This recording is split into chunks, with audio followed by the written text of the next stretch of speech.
Hello दोस्तों, कैसे हो आप लोग। आपका नए वीडियो में फिर से स्वागत है। अभी रिसेंटली रक्षाबंधन फेस्टिवल है वो ख़त्म हुआ है और मेरे बहनें हैं वो मुझे जापान में राखियाँ भेजती है। तो जो रक्षाबंधन है वो एक्चुअली वो टाइम पे हम नहीं बांधते, हम राखी बांधते हैं ऋषि पंचमी के दिन। तो बहन ने मुझे राखी भेजी है इंडिया से और फाइनली ये जो एनवेलप आ चुका है इंडिया से, इंडिया के पोस्ट ऑफिस से। तो हाँ, इंडिया से जापान में डिलीवरी होती है। अगर आप पोस्ट ऑफिस से कुछ भेज रहे हो तो अगर आप जापान में और आपको इंडिया से कुछ मंगवाना है पोस्ट ऑफिस के थ्रू स्पीड पोस्ट से, तो वो आप मंगवा सकते हो। तो आज राखी आई है मुझे इंडिया से और बात ऐसी है कि अब मुझे समझ नहीं आ रहा है कि मैं राखी बंधवाऊँ किससे। सबसे बड़ा क्वेश्चन तो ये है। आपके काफ़ी सारे क्वेश्चंस मुझे आते हैं रिलेटेड टू द फिटनेस की, डाइट क्या रखना है, फिटनेस का क्या खाना है, वेट कैसे गेन करना है, वेट लॉस कैसे करना है, फिट कैसे रहना है। काफ़ी सारे क्वेश्चंस आते हैं। मेरा एक ऑलरेडी चैनल है इंस्टाग्राम पे फिटनेस से रिलेटेड, तो वो उस पर ज़्यादा मैं कंटेंट वगैरह डालता हूँ ही, बट मैंने सोचा कि अभी पेज फिर से एक्टिव करता है और अब मैं वहाँ पर जो फिटनेस से रिलेटेड है वो इन्फॉर्मेशन उस पर डालने वाला हूँ। तो अभी मेरे इंस्टाग्राम पे 2 पेज है। पहला पेज है जहाँ पर आपको पूरी जापान की इन्फॉर्मेशन मिलेगी और दूसरा पेज ये है जहाँ पर आपको सारी फिटनेस की इन्फॉर्मेशन मिलेगी। तो अगर आपने दोनों चैनल को अभी तक फॉलो नहीं किया होगा तो प्लीज़ जाके कर देना। तो अभी लंच ब्रेक हुआ है और मैं आपके कुछ कमेंट्स पढ़ रहा था, तो सोचा कि चलो कुछ आपके कमेंट्स के रिप्लाई कर देता हूँ। पहला कमेंट हमें किया है V2 गेमिंग। इन्होंने पूछा है भाई आपने घर में क्या स्मोकिंग कर सकते हैं क्या? तो नहीं, ये घर में स्मोकिंग नहीं कर सकते। यहाँ पर होते कुछ घर जो कि जैसे होता है ना होटल में आप smoking room, non smoking room, वैसे यहाँ पे घर भी होते हैं smoking house, non smoking house. तो गलती से अगर इस घर में स्मोकिंग कर दिया और वो जो स्मोकिंग का जो स्मेल होता है वो घर में रह गया ना, तो उसकी क्लीनिंग के अलग से 50-60 हज़ार 1 लाख येन एक्स्ट्रा से पैसे पे करने पड़ते हैं। तो जब भी आप घर में मूव इन करते हो तो आपको पहले पूछेंगे कि आप स्मोक करते हो क्या। अगर करते हो तो, और ये घर में अगर स्मोकिंग अलाउ नहीं है तो आपको मना कर देंगे, बट अगर अलाउ है, वो बोल रहे कि हाँ ठीक है कर सकते हो, बट क्लीनिंग के पैसे आपको एक्स्ट्रा पे करने पड़ेंगे। तो ये बात आप केयरफुली रहना जापान में जब भी आप घर ढूंढोगे तो। दूसरा क्वेश्चन हमें आया है अंशु सेन ने पूछा है आपकी ड्राइविंग लाइसेंस की जर्नी कैसे चल रही है भैया? ड्राइविंग लाइसेंस तो बढ़िया चल रहा है, ऑलमोस्ट 1 मंथ के ऊपर हो चुका है हमें ड्राइविंग के। तो 10 क्लासेस मेरे ड्राइविंग के और 5 से 6 क्लासेस मेरे लेसन्स क्लासरूम के हो चुके हैं। और हमारा जो एग्जाम है ड्राइविंग का फर्स्ट एग्जाम वो होने वाला है 7 सितंबर को, पहला फेज का एग्जाम। तो अगर वो मैं पास कर देता हूँ तो मुझे लर्निंग लाइसेंस मिल जाएगा और मैं रोड के ऊपर विद टीचर गाड़ी चला सकता हूँ। और सेकंड फेज का फिर वो 1-2 महीने और चलेगा, तो मोस्ट प्रोबेबली और 2-2.5 महीने पकड़ लो मेरा लाइसेंस आने के लिए। बट हाँ, पढ़ाई बहुत करनी पड़ती है, बहुत बड़ा बुक है, उसको पूरा पढ़ के रट्टा मार के दिमाग में रखना, साइंस सब कुछ, क्योंकि क्वेश्चंस इतने ट्रिकी आते हैं। तो हाँ, आपको अपडेट दूंगा मैं एक बार मेरा लाइसेंस आ जाता है तो। ये क्वेश्चन बहुत इंटरेस्टिंग सा आया है। गौरव यादव ने पूछा है भाई ये बता दो कि जापान में जॉब करने वाले इंडिया साल में कितनी बार आ सकते हैं और क्या remote with hybrid travel possible है क्या? ये बहुत अच्छा क्वेश्चन है। तो जब भी आप जापान में जॉब करते हो कोई भी कंपनी में, अभी जनरल बता रहा हूँ मैं, सबके कंपनीज का अलग अलग हो सकता है, मैं मेरे कंपनी का आपको बताने की कोशिश करता हूँ। ये शायद मोस्टली जितने भी IT कंपनीज होते हैं सिमिलर ही होगा। तो जो IT कंपनीज यहाँ की होती है उनको साल में 20 छुट्टियाँ मिलती है, पेड लीव जो होती है ना वो।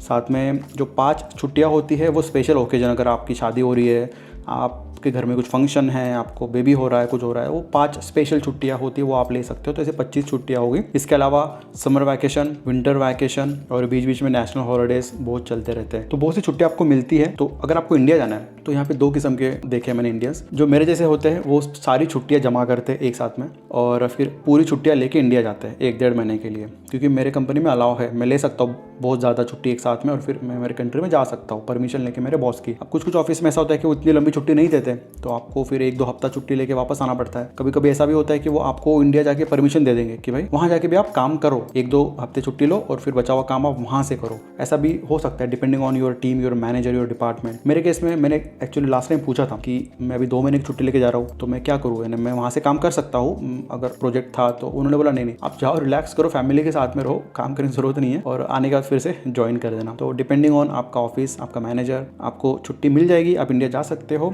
और रही बात हाइब्रिड की, तो डिपेंडिंग ऑन वही आपका मैनेजर और आपके कंपनी के ऊपर डिपेंड करेगा। ये क्वेश्चन भी बहुत ही इंटरेस्टिंग सा है। रीतम सरकार ने पूछा है are foreigners still welcome in Japan? I see some video somewhere but having some doubt with that. तो शायद मुझे लगता है इन्होंने वो जो नए पार्टी आई है जापान में उनके बारे में ये पूछ रहे हैं, क्योंकि रिसेंटली ऐसा हो रहा है कि जो इमिग्रेंट्स है वो जापान में बढ़ते जा रहे हैं, क्योंकि जापान की जो पॉपुलेशन है वो घटते जा रही है और इसके चलते फॉरेनर्स बहुत आ रहे हैं और आ तो रहे बट रूल फॉलो नहीं कर रहे। मैंने आपको शायद पिछले 2-4 व्लॉग पहले बताया था कि यहाँ पे इंडियंस लोगों ने क्या क्या किया हुआ है और भी बाकी देश के भी लोग आते हैं यहाँ पे रूल वगैरह कुछ फॉलो नहीं करते और जापानीज लोगों को बिल्कुल पसंद नहीं कि उनके देश में आके आप उनके रूल नहीं फॉलो कर रहे हो। तो वो जो पार्टी थी उन्होंने इसका फायदा उठाया, लोगों को बताया कि फॉरेनर्स यहाँ पर आ रहे हैं तो कैसे कर रहे हैं, हमारे रूल को तोड़ रहे हैं। बहुत से लोगों ने फॉरेनर्स ने यहाँ पे ड्रिंक एंड ड्राइव करके गाड़ी चलाई। यहाँ पे ड्रिंक एंड ड्राइव एक सीप लेके भी आप नहीं चला सकते और काफी लोग यहाँ पे फॉरेनर्स ड्रिंक ड्राइव करके एक बच्चे स्कूल के बच्चे को ठोक दिया था साइकिल पे। तो ऐसे उन्होंने वो टॉपिक पकड़े, पॉलिटिशियन का तो आपको पता है ऐसे टॉपिक को ढूंढते हैं और उस पर फिर उन्होंने पब्लिक को बताया कि इमिग्रेंट्स फॉरेनर्स ऐसा ऐसा। तो उसके चलते अभी थोड़ा रिस्ट्रिक्शन आ रहा है धीरे धीरे जापान में। सडनली तो नहीं आएगा, ऑफकोर्स वो पार्टी तो जीत चुकी है, बट धीरे धीरे वो इंप्लीमेंट होगा। तो आई डोंट नो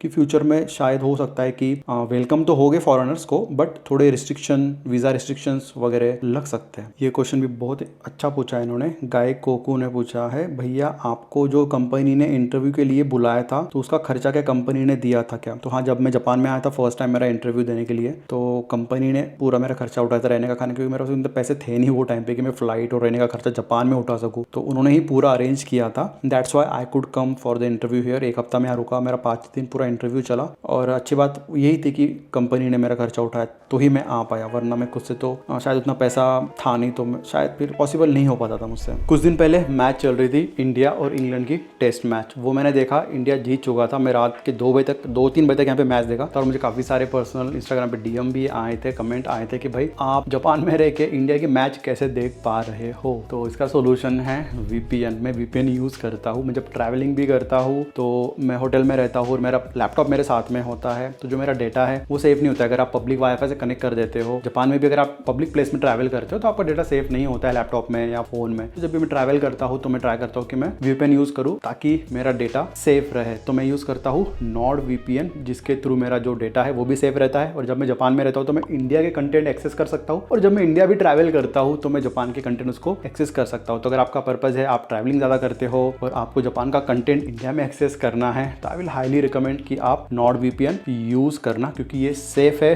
रिलायबल है और सुपर फास्ट है। इसके मोर देन 7000 सर्वर्स है वर्ल्ड वाइड। इसको यूज करना भी काफी इजी है। फोन से आप इसको डाउनलोड कर सकते हो। डाउनलोड करने के बाद आपके अकाउंट से इससे लॉगिन कर लो। लॉगिन करते ही आपका अकाउंट बन जाएगा और आप नोटिफिकेशन भी ऑन कर सकते हो और जिस रीजन को आपको कनेक्ट करना है आप वो चूज कर लो। और अच्छी बात यह है कि आपको मिलेगा 30 डेज मनी बैक गारंटी और साथ ही में अगर आप मेरा कूपन कोड यूज करते हो जो कि मैंने डिस्क्रिप्शन में ऑलरेडी दे के रखा है, तो आपको मिलेगा huge discount with 4 month extra. तो जाइए नॉर्ड वीपीएन डाउनलोड करिए और इंडिया से जापान का कंटेंट, अगर आप जापान में हो तो आप इंडिया का कंटेंट एक्सेस कर सकते हो। अभी आते हैं बैक टू हमारे टॉपिक पे। कुछ दिन पहले मैंने एक वीडियो बनाया था जिसमें कि मैंने मेरा जर्नी बताया था इंडिया से लेके जापान तक का। मैंने कैसे मैं जापान में आया, क्या क्या मैंने चीज़ें की है, पूरा मैंने डिटेल में उसमें बताया था। और मैंने उसमें आपको ये भी पूछा था कि मेरे काफ़ी सारे फेलियर्स थे यहाँ तक पहुँचने के लिए, बहुत फेलियर्स मेरे लाइफ में आए थे। तो अगर आप वो भी जानना चाहते हो डिटेल में, 2-4 फेलियर तो मैंने तब बताए थे, बट और थे फेलियर जो कि मुझे बताना था आपको, वीडियो तब लंबा हो जाता था।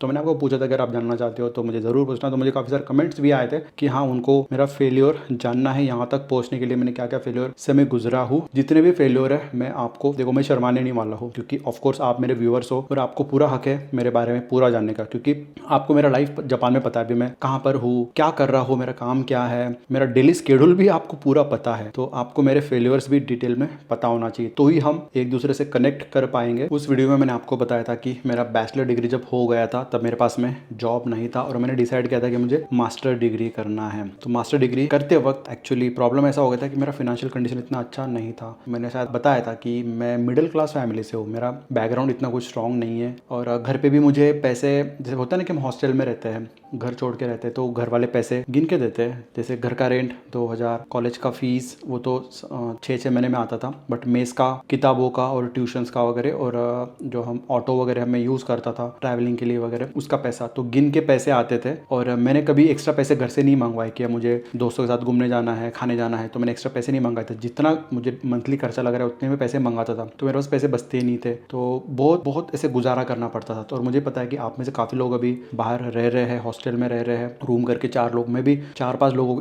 मेरे दोस्तों के साथ में रहता था ताकि रेंट डिवाइड हो जाए। जैसे समझ लो 2000 रुपये रेंट है तो हम 4 लोग रहते थे 500 रुपये मंथली हम देते थे ताकि हम पैसे जितना हो सके बचा सके और वो जो पैसा है हम हमारे एजुकेशन पे, किताबों पे हम खर्च कर सके। तो मैंने आपको ये बात तो बताई नहीं है, फर्स्ट टाइम मैं आपको ये बात अभी बताने वाला हूँ। मैंने पार्ट टाइम जॉब भी किया है जब मैं पुणे में पढ़ाई करता था। तो पढ़ाई करते करते मैंने मास्टर्स मेरा चल रहा था सेकंड ईयर में, तब मैंने जापानीज लैंग्वेज पढ़ना स्टार्ट किया था। पुणे यूनिवर्सिटी में जाता था और आई थिंक मुझे 6-7 महीने हो गए तो मुझे अच्छी खासी जापानीज तब आती थी, यानी बेसिक बिगनर लेवल पे मुझे आती थी। तो तब मैंने सोचा था कि अभी जॉब तो है नहीं तो क्या करते हैं अभी। तो फिर मैंने जो हमारे पुणे यूनिवर्सिटी है उनका नोटिस बोर्ड था, वहाँ पर मुझे एक पैम्पलेट लगा हुआ दिखा कि उनको टीचर चाहिए। टीचर किस लिए चाहिए? एक स्कूल थी छोटे बच्चों की, लाइक 6 साल से लेके 12 साल तक का वो छोटा सा स्कूल था। तो उनको टीचर चाहिए था जापानीज पढ़ाने के लिए। वीकली 2 घंटा यानी 2 क्लासेस समझ लो 1-1 घंटे के उनको चाहिए थे। तो मैंने सोचा कि यार ट्राई करते, क्योंकि मुझे उतना जापानीज तो आता था कि मैं बच्चों का एटलीस्ट अल्फ़ाबेट जो स्क्रिप्ट होती है हमारी हिरागाना काताकाना और जो बेसिक पोएम्स, नंबर्स, मंथ्स ये वगैरह मुझे आते थे वो टाइम पे। तो मैं सोचा कि ये तो मैं ऑफकोर्स पढ़ा सकता हूँ बच्चों को। तो मैं उनको कॉल किया और उनको बोला कि हाँ मुझे अप्लाई करना है। और वो स्कूल बहुत छोटा था, ऐसे कोई बड़ा स्कूल नहीं था, लाइक 10-15 बच्चों का स्कूल था वो, जिसमें आसपास के जो होते हैं ना कि पेरेंट्स उन बच्चों को एक एक्स्ट्रा करिकुलर लैंग्वेज सीखने के लिए, एक्टिविटी करने के लिए उनको वहाँ पे छोड़ के जाते थे। तो मैं गया वहाँ पर और वहाँ पे सर थे, सर से बात किया। सर ने बोला कि अच्छा आपको जापानीज पढ़ाओगे राइट? बोला हाँ। तो ठीक है। उन्होंने उनको तो वैसे जापानीज आती नहीं थी, तो उन्होंने जस्ट मुझे थोड़ा सा 1-2 सेंटेंस चेक करने के लिए, तो मैंने ऐसे बात किया तो उनको लगा हाँ चलो ठीक है अच्छा बोल लेता है ये। उन्होंने बोला कि कितना लोगे पढ़ाने के लिए, कितने पैसे लोगे? तो बोला यार मुझे कुछ आइडिया है नहीं, मैं फर्स्ट टाइम कर रहा हूँ, तो आप जितना दोगे उतना मैं लूँगा। तो उन्होंने बोला कि ठीक है पर सेशन 350 रुपये दूंगा मैं। तो मैंने बोला कि 350 तो बहुत, मैंने मुझे समझ भी नहीं आया कि ज़्यादा है कम है, बट स्टिल मैंने उनको बोला कि मैं दूर से आता हूँ और मेरा पेट्रोल का खर्चे जाने आने का 100 रुपये लग जाता है, तो दूर था मेरा काफ़ी वहाँ से। तो मतलब थोड़ा सा बढ़ा सकता हूँ। बोला ठीक है, जो पेट्रोल का खर्चा है 100 रुपये वो एक्स्ट्रा ऐड करके मैं 450 रुपये 1 क्लास का दूंगा। मतलब ठीक है कोई बात नहीं। तो मैं वीक में 2 बार या 3 बार ऐसे जाया करता था वहाँ पे, बच्चों को जापानीज पढ़ाता था। तो आई थिंक मैंने 2-3 महीने से पढ़ाया बच्चों को वहाँ पर। तो तब जाके ना जब मैं बच्चों को पढ़ाता था वहाँ पे, तब मुझे मोटिवेशन आता था बच्चों से, क्योंकि जब मैं उनको पढ़ा रहा था वो खुश होते थे, क्योंकि मुझे बच्चों को हैंडल करना नहीं आता है। छोटे छोटे बच्चे रहते थे, उनको पोएम सिखाओ, कोई उठ के भाग रहा है, कोई चिल्ला रहा है, कोई रो रहा है, और उनको मैं पोएम सिखा रहा हूँ जापानीज में, हिरागाना काताकाना, फ्रूट्स ना मंथ्स वगैरह सिखा रहा हूँ। कुछ बच्चे सीख रहे थे, कुछ बच्चे को कुछ पल्ले नहीं पड़ रहा था। तो वो बहुत अच्छा मोमेंट था मेरे लाइफ में। मेरा पहला पार्ट टाइम जॉब था वो, और वो पैसे मैंने बचाए थे। मुझे एक्चुअली ट्रिमर लेना था ट्रिम करने के लिए। तो मैं पहले दोस्तों से मांग के उधर भाई ट्रिमर दे देना तेरा थोड़ा देर, ऐसा करके मैं मांगता। तो वो पैसे मैंने सेव किए थे, अराउंड कितने 2500 का वो ट्रिमर था। तो मैंने वो सारे पैसे जमा करे थे और मेरे फर्स्ट सैलरी से वो मैंने ट्रिमर लिया था, जो कि मैंने उसको जापान आने तक यूज़ किया था दोस्तों। जापान में जब फर्स्ट या सेकंड ईयर तक जापान में था तब तक वो चला, बाद में वो बहुत यूज़ होने के चलते वो ख़राब हो गया, बट मैंने उसको जितना यूज़ कर सकता था, क्योंकि वो मेरे पहले कमाई का वो डिवाइस मैंने लिया था, तो मैंने उसको यूज़ किया। तो आई नो कि आप में से काफ़ी लोग अभी सेम सिचुएशन में होंगे जब मैं तब था। तो आपको इससे ये नहीं करना है, डिमोटिवेट नहीं होना है कि यार मैं अभी क्या कर रहा हूँ, कैसा मेरा लाइफ है एंड ऑल एवरीथिंग। ट्रस्ट करो अपने ऊपर, प्रोसेस को ट्रस्ट करो, जो आप कर रहे हो उस पर ट्रस्ट करो। वो टाइम पे मैंने अपने आप पे ट्रस्ट किया था। मुझे होप था कि भले अभी मैं 0 से शुरुआत कर रहा हूँ, आगे चल के जब मैं मेहनत करूंगा तो of course I will grow gradually. तो आपको बस ये करना है, मेहनत करना है। मेहनत is a first thing, you should do it, don't go after money. बहुत से लोग मैंने देखे कि जब जॉब अप्लाई करते हैं तो पैसे पे ज़्यादा फोकस करते हैं, राइट? तो आपको ऑफकोर्स पैसा देखना है, इट्स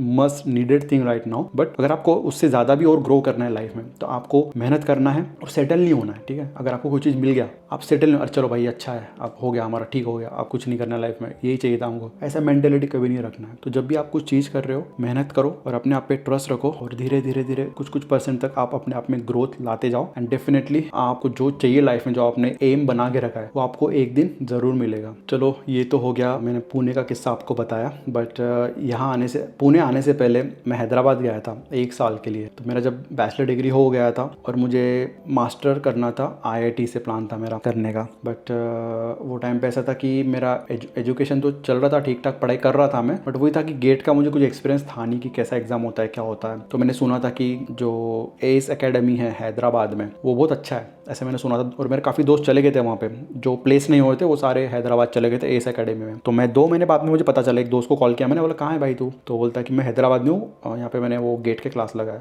और मेरे पास में तब ना जॉब था और ना ही मेरा कुछ प्लान था ऐसे क्या करना है। तो मेरा चलो यार ट्राई करते हैं गेट, एटलीस्ट अगर निकल जाता है तो ठीक है। मैं 2 महीने थोड़ा लेट था, बट मैं बैग जमाया और सीधा मैं ट्रेन पकड़ा। 24 घंटे ट्रैवल करके मैं गया हैदराबाद में। और वहाँ पे कुछ कोई पता नहीं था, मेरा दोस्त लेने आया और उसने एक हॉस्टल में ले गया जहाँ पे एक रूम में 5 लोग, इतना रूम, इस रूम में 5 लोग रह रहे थे। एक बेड के ऊपर से 4 बेड लगे हुए, जिनको सोना है बेड जमीन पे डालो सो जाओ। और वहाँ पे ऐसा शेड्यूल था कि भाई सुबह 5 बजे उठना है, 5 बजे मुंह धो के सीधा क्लास जाना है, सीधा रात में आना है, खाना खा के सो जाना है। ऐसा शेड्यूल था वहाँ पे। तो रूम का कोई लेना देना था नहीं, बस सामान रखने के लिए और बस हाथ मुंह धोने के लिए, चेंज करने के लिए वो रूम था। तो मेरा अराउंड 9 मंथ्स ऐसा शेड्यूल था कि सुबह 5 बजे उठो, मुंह धो, ब्रश करो, सीधा क्लास को जाओ और शाम को आओ। और वहाँ पे रोटी वोटी तो मिलती है नहीं, बस मैं 2 टाइम राइस खाता था, राइस, रसम और वो दाल, बस इतना मेरा वहाँ पे होता था। और वहाँ पर भी ऐसा था कि पैसे जो थे, आई थिंक 1 या 1.5 लाख रुपए वो कॉलेज का फी, जो इंस्टीट्यूट था उसका फीस था। तो वो तो घर वालों से मैंने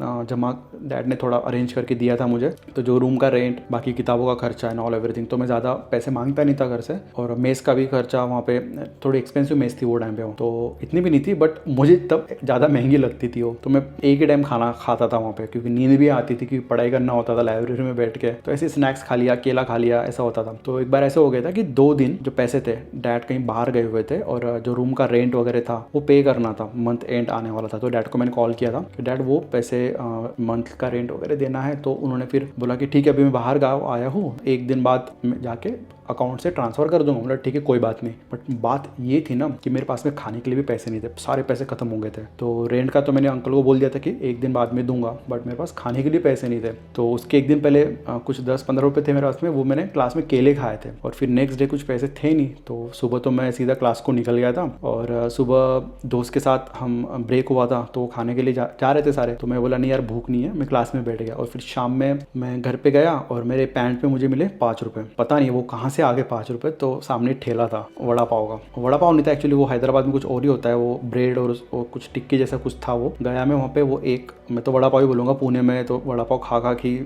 पुणे में तो फेमस है वड़ा पाव वैसे। तो वो हैदराबाद में था वो कुछ डिश, तो एक खाया मैंने और बस पूरा रात उससे निकाला। दूसरे दिन फिर सुबह वापस क्लास गया और फिर डैड ने दोपहर में पैसे ट्रांसफ़र किए और फिर दूसरे दिन शाम को मैंने खाना खाया था। तो ऐसा कुछ मेरा वो स्ट्रगल था वो टाइम पे, जो कि आई थिंक जब होता है ना तब आपको रियलाइज़ होता है कि हाँ अभी आपको और मेहनत करना है। जब चीज़ें इजीली मिल जाती है ना, इजीली रिसोर्सेस हो जाते हैं आपके अकाउंट में, हर टाइम पैसे है, हर टाइम आपको सब सुविधा मिल रही है, घर वाले आपको सब कुछ दे रहे हैं, राइट, तब होता है कि हम मेहनत धीरे धीरे हमारी कम हो जाती है, क्योंकि हमको सब चीज़ें मिल रही है, ऑलरेडी मिल रही है। बट मैं आपको बस ये बोलना चाहता हूँ कि अभी अगर आपके पास में रिसोर्सेज नहीं है तो आप उसका शुक्रिया अदा मनाओ कि सच में नहीं है तो कोई नहीं, मैं और मेहनत करूँगा। आपको मोटिवेशन मिलता है। अगर आपके पास में कुछ चीज़ें नहीं है, पैसे नहीं है, पैसे कम है, या फिर आपके पास में ट्यूशन लगाने के लिए पैसे कम है, या फिर और भी कुछ आपको इश्यूज़ है, उसको आप मोटिवेशन की तरह देखो, ताकि आप और जिससे, जैसे मैंने वो टाइम पे मेंटेलिटी मेरा ये था कि यार अभी ऐसा सिचुएशन है मेरी, मुझे इससे बाहर निकलना है, मुझे बहुत मेहनत करना है, बहुत मेहनत करना है, ऐसा मेरा वो दिमाग में मैं डाला करता था। और फिर मैं हर रोज मेहनत करता था और फिर तब जाके धीरे धीरे करते करते मैं यहाँ तक पहुँचाऊँ। तो मैं ये चाहता हूँ कि अगर आप ये सिचुएशन में अभी हो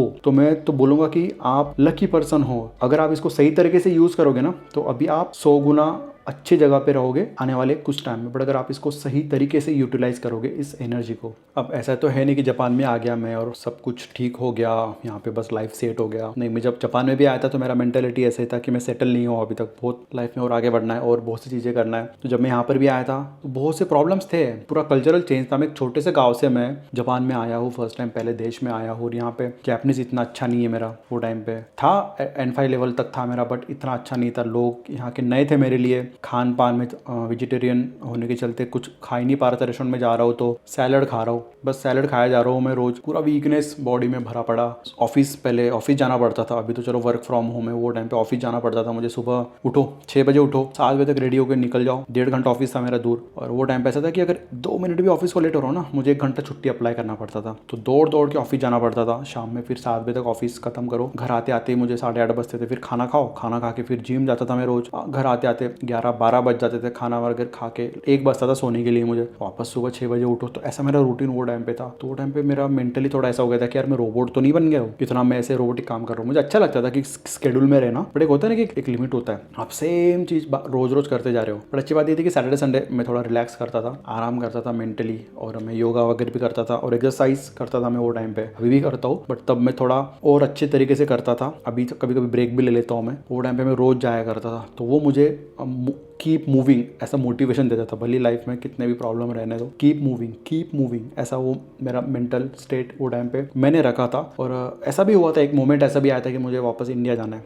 नहीं हो रहा है यहाँ पे सूट, वेदर सूट नहीं हो रहा है, खाना सूट नहीं हो रहा है, और यहाँ पे अकेला अकेला फील हो रहा है। वो टाइम पे मुझे तब लगता था, क्योंकि वो टाइम पे मैं ज़्यादा फोकस ऑफिस का काम और मेरा सेल्फ पे मैं ध्यान देता था। और तब दोस्त थे मेरे, कोरियन दोस्त थे, चाइनीज़ दोस्त थे वो टाइम पे, कोई इंडियन दोस्त इतना मेरे वो टाइम पे थे, बट ज़्यादा मिलते नहीं थे, सब यहाँ पे अपने काम में होते। तो एक स्टेट ऐसा आ गया था। और दूसरी बात, घर की याद आती थी बीच बीच में, तो ऐसा एक मेंटल स्टेट हो गया था मेरा कि अब जाना है इंडिया, बस हो गया यार, नहीं हो रहा है, ऐसा मुझे आता था वो टाइम पे। बट वो कुछ मोमेंट के लिए था, ऐसा नहीं कि दिन भर में सोच रहा हूँ या हफ्ता भर में सोच ही जा रहा हूँ जाना है इंडिया में, ऐसा नहीं है। कुछ मोमेंट के लिए वो आता था और फिर निकल जाता था, बैक टू में नॉर्मल हो जाता था। आई नो अभी आप में से काफ़ी लोग जापान में आने वाले हैं या है अभी ऑलरेडी जस्ट आए हैं 1 महीना 2 महीना उनको आके हुआ है, और उनको स्टेट ऐसा ही होगा, यहाँ पे उनको एडजस्ट नहीं हो रहा होगा। तो मैं उनको बस एक चीज़ बोलूँगा, टेक योर टाइम। मैंने भी अपना टाइम लिया था, धीरे धीरे मैं एडजस्ट हुआ इस इन्वायरमेंट में, और अभी Japan is like my second home. तो अगर आप इस स्टेट में हो अभी, तो मैं बोलूँगा टेक योर टाइम, 1-2 हॉबी बनाओ अच्छी आपकी, इवेंट्स में वगैरह जाओ, थोड़े कुछ 2-4 जापानीज दोस्त बनाओ आपके,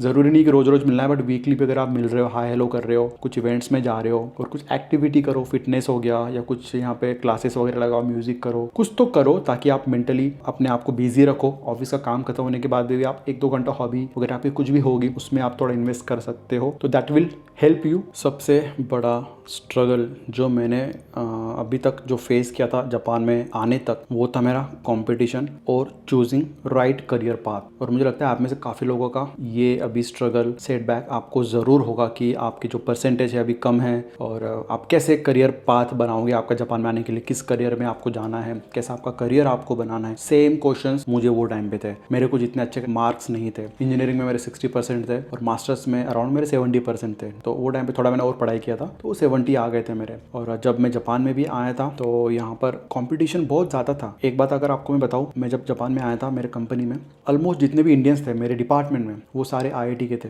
ठीक है, IIT के। मैं अकेला था कि जो नॉन IIT का बंदा वहाँ पर था। तो तब मैंने सोचा कि यार मैं नॉर्मल कॉलेज से आके इतने नॉर्मल परसेंट लेके मैं जापान में आया, और मैं IIT के स्टूडेंट्स के साथ में जॉब कर रहा हूँ। तो वो टाइम पे मैंने सोचा कि यार पॉसिबल है, ज़रूरी नहीं कि आपको IIT से पढ़ के ही आप ये करियर में आ सकते हो, इतना कुछ अचीव कर सकते हो लाइफ में, ऐसा नहीं है। आप नॉर्मल स्कूल से, कॉलेज से भी पढ़ाई कर रहे हो। मैंने जिला परिषद स्कूल से मेरा 10+2 किया है, नॉर्मल कॉलेज से मैंने मेरा इंजीनियरिंग मास्टर्स किया है, और मैं IIT के स्टूडेंट्स के साथ में मैं जॉब कर रहा हूँ। तो वो टाइम पे मुझे खुद पे प्राउड हुआ कि यार पॉसिबल है। और मुझे आपको यही बताना है कि आप भी अगर ऐसे सिचुएशन में भी हो तो खुद को कम नहीं समझना है, कभी भी कम नहीं समझना है। आप कुछ भी कर सकते हो। अगर आप भले ही अभी छोटे कॉलेज में हो और आपका जो एजुकेशन है उतना अच्छा नहीं हुआ है अभी, बट मेहनत करो और आप भी एक ऐसे लेवल तक पहुंचोगे ना, आपको खुद को पता चलेगा कि आप में वो कैपेबिलिटी है, आप कर सकते हो। और सबसे बड़ा स्ट्रगल लाइफ में ये होता है कि जब आप जापान में अगर आ जाते हो ना, तो आपके घर पे अगर कुछ चल रहा है, कुछ प्रॉब्लम्स है, फैमिली इश्यूज़ कुछ है, तो जापान से इंडिया जाना बहुत मुश्किल हो जाता है, बहुत मुश्किल होता है। क्योंकि जो छुट्टियां है वो कम होती है, और आप साल में एक बार अगर जा रहे हो और बीच में कुछ ऐसे इंसिडेंट हो रहे हैं तो आप बार बार जा नहीं सकते। आपकी मॉम की तबीयत ख़राब है, डैड की तबीयत ख़राब है, कुछ घर में से हुआ है, तो वो बहुत दिक्कत हो जाती है। तो वो भी स्ट्रगल्स मैंने काफ़ी सारे फेस किए थे यहाँ पर। और भी कुछ फैमिली इशूज़ आपके लाइफ में चालू होते रहते हैं, उसके चलते बहुत आप डिस्टर्ब होते हो लाइफ में, जापान का काम और भी बहुत सी चीज़ें होती है। तो वो स्ट्रगल्स मैंने काफ़ी झेले हैं। तो मेंटली तो अभी मैं वो स्ट्रॉन्ग हो चुका हूँ उसके चलते। मेरे मॉम डैड की तबीयत तो अच्छी है, थैंक गॉड। बट बीच में वही कि मॉम को शुगर का प्रॉब्लम है, तो कभी कभी शुगर कम ज़्यादा हो जाता है। डैड का भी एक बार गाड़ी से गिर गए थे तो उनको भी पैर में लगा था। वो टाइम पे मैं नहीं जा पाया था अनफॉर्चुनेटली, क्योंकि छुट्टियाँ मैं जाके आ गया था यहाँ पर, और फिर वापस छुट्टियाँ नहीं थी मेरे पास में, कुछ ऑप्शन ही नहीं था, तो मैं जा नहीं पाया था वो टाइम पे। तो ये ऐसे इश्यूज़ आपको आ सकते हैं, बट उसके लिए आपको रेडी रहना है, मेंटली बहुत आपको स्ट्रॉन्ग रहना पड़ेगा वो टाइम पे। तो ऐसे कुछ प्रॉब्लम्स है जो कि आप जापान में आके फेस करोगे। आई नो ये वीडियो भी काफ़ी बड़ा हो गया होगा, but moral of the story ये है कि बस आप जिद के साथ में लगे रहो। अगर आपका ड्रीम है जापान में आपको आना है पढ़ाई करने के लिए या जॉब के लिए, फिर आपका जो भी कुछ प्लान होगा जापान में, वो अगर आपका है, एम है जापान आने का, देन डू इट एनीवे। आपका मोर देन 100% दो और बस फोकस करो आपके गोल के ऊपर। और बाकी जो इन्वायरमेंट है आसपास का, इग्नोर इट। बिल्कुल ऐसा इग्नोर करो कि आपने कुछ देखा ही नहीं है, ना कुछ सुन रहे हो ना कुछ देख रहे हो। बस आपके गोल पे आपका फोकस है। जब तक वो गोल आप हासिल नहीं करते, बस आपको मेहनत करते जाना है। तो चलो दोस्तों, इसी नोट पे आज का वीडियो खत्म करते हैं। मिलता हूँ मैं आपको अगले इंटरेस्टिंग व्लॉग में। Till then bye bye, take care.